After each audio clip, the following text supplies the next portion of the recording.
Good morning, guys. My name is Tenzin. I'm a Watershed Steward, and I'm working with the Newfound Lake Regional Association.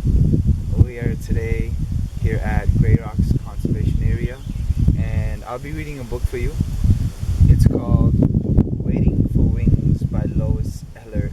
Sorry if I mispronounce your name. So it goes. Give me a second. Out in the fields, eggs are hidden from view, clinging to leaves with butterfly glue.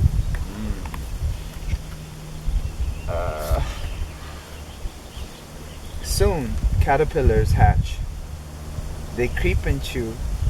Each one knows what it must do. Find a place where winds don't blow. They make a case in which to grow. Caterpillar changes now begin.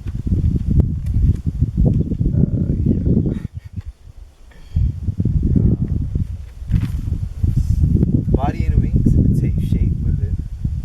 When it's time, each case it's torn. Wings unfold, new butterflies are born. They pump their wings, get ready to fly.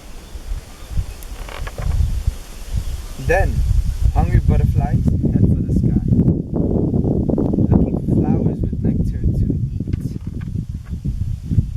They catch a whiff of something sweet. They follow that fragrant scent of perfume until they find our garden in bloom. We've been waiting for wings. We watch them circle, land on their feet, unroll their tongues, and begin to eat. They dip and sip, then fly away back home to the fields. They have eggs to lay. Thank you, guys. This is Butterfly Identification Book. You can look at these pictures and tell which butterfly is which. You can see there's monarch here with the bright orange wings spotted on the end. Tiger swallowtail, the stripes of a tiger on the top of its wing, and it looks kind of like the tail of a swallow bird. And these are the rest of the butterflies. If you have time, look through it. It's a beautiful book. Thank you, Lois Ehlert, for writing this book. Waiting for Wings. Hi everyone, my name is Karen and I'm one of the Watershed Stewards that's going to be working with Newfound Lake Regions Association this year. And today I'm going to teach you how to plant some pollinator-friendly flowers.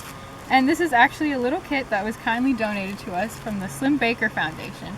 And you can pick these up at the Minot-Sleeper Library. So, in your little kit, you can find a little sticker, which is nice.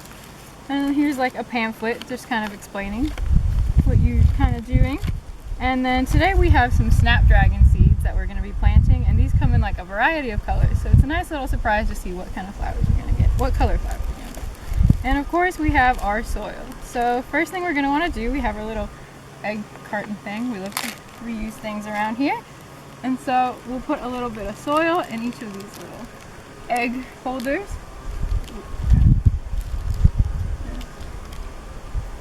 Trying not to spill the soil. There we go.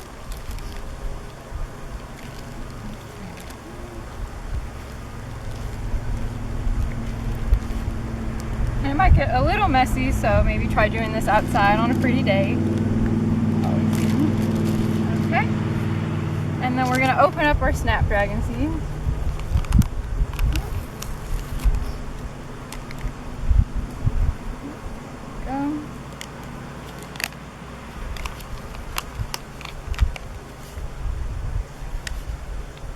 And I would say try and put maybe 2 to 3 seeds in each little container. Okay. They're a bit small, so if you can't see them, I'm sorry, but